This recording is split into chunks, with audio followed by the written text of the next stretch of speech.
Big Boss Malayalam season 7 promo അപ്ഡേറ്റുമായിട്ടാണ് വന്നിരിക്കുന്നത്. ആ വ്യക്തി ഇല്ലായിരുന്നെങ്കിലുള്ള ബിഗ് ബോസ് വീട് എങ്ങനെയായിരിക്കും? ഇങ്ങനെ ഒരു ടാസ്ക് ബിഗ് ബോസ് കൊടുക്കുന്നുണ്ട് ഇന്ന് വൈകുന്നേരം. ഒരു ബൗളിന്റെ അകത്ത് ചിറ്റെടുത്തിട്ടുള്ള കേസാണ് കേട്ടോ. എല്ലാവരും ചിറ്റെടുക്കുന്നുണ്ട്, എന്നിട്ട് വായിക്കുന്നുണ്ട്. ആ വ്യക്തി ഇല്ലായിരുന്നുണ്ടെങ്കിൽ ബിഗ് ബോസ് വീട് എന്തായിരിക്കും എന്നുള്ളത്. ആദ്യം തന്നെ അനീഷ് എണീറ്റ് എന്നിട്ട് പറയുന്നുണ്ട്, ഷാനവാസ് ഇല്ലായിരുന്നുണ്ടെങ്കിൽ ബിഗ് ബോസ് വീട് കൂടുതൽ തെറ്റുകളിലേക്ക് നീങ്ങും എന്ന് പറയുന്നുണ്ട്.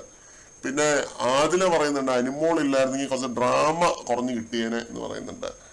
പിന്നെ സാബുമാൻ എന്തോ സൈക്കോളജിസ്റ്റ് ആണെന്നോ അങ്ങനെ എന്തൊക്കെയോ അക്ബർ പറയുന്നുണ്ട് കേട്ടോ. സാബുമാൻ ആ വളിച്ച ചിരിയും ചിരിച്ചവിടെ ഇരിപ്പുണ്ട്. പിന്നെ നെവിൻ എണീറ്റ് എന്ന് പറയുന്നുണ്ട്, ആദില ഉണ്ടെങ്കിലും ഇല്ലെങ്കിലും ബിഗ് ബോസ് വീട്ടിൽ ഒരു ചുക്കും സംഭവിക്കാൻ പോകുന്നില്ല എന്ന് പറയുന്നുണ്ട്. ആദില ഉണ്ടെങ്കിലും ഇല്ലെങ്കിലും ഒരു അനക്കവും ഇല്ല, ആദില എന്തോ വേസ്റ്റ് കണ്ടസ്റ്റന്റ് ആണെന്നുള്ള പോലെ നെവിൻ പറയുന്നുണ്ട്. അതിനോട് എനിക്ക് വിയോജിപ്പുണ്ട് കേട്ടോ. അത് ഞാൻ വൈകുന്നേരം പറയാം. നെവിൻ പറഞ്ഞ കാര്യം കംപ്ലീറ്റ് ആയിട്ട് കേട്ടിട്ട് ഞാൻ അതിനുള്ള അഭിപ്രായങ്ങൾ പറയാം.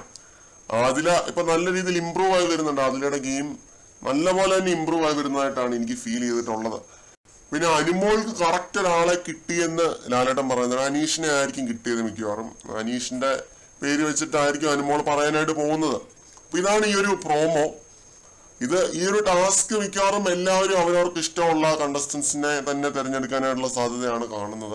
വൈകുന്നേരം എന്തായാലും ഇതിനെപ്പറ്റി നമുക്ക് കൂടുതൽ ഡീറ്റെയിൽ ആയിട്ട് സംസാരിക്കാം. ഈ ഒരു പ്രോമോയ്ക്കകത്ത് കണ്ടത് വെച്ചിട്ട് ഇത്രയൊക്കെയാണ്. കൂടുതൽ വീഡിയോകളുമായിട്ട് നമുക്ക് വീണ്ടും കാണാം.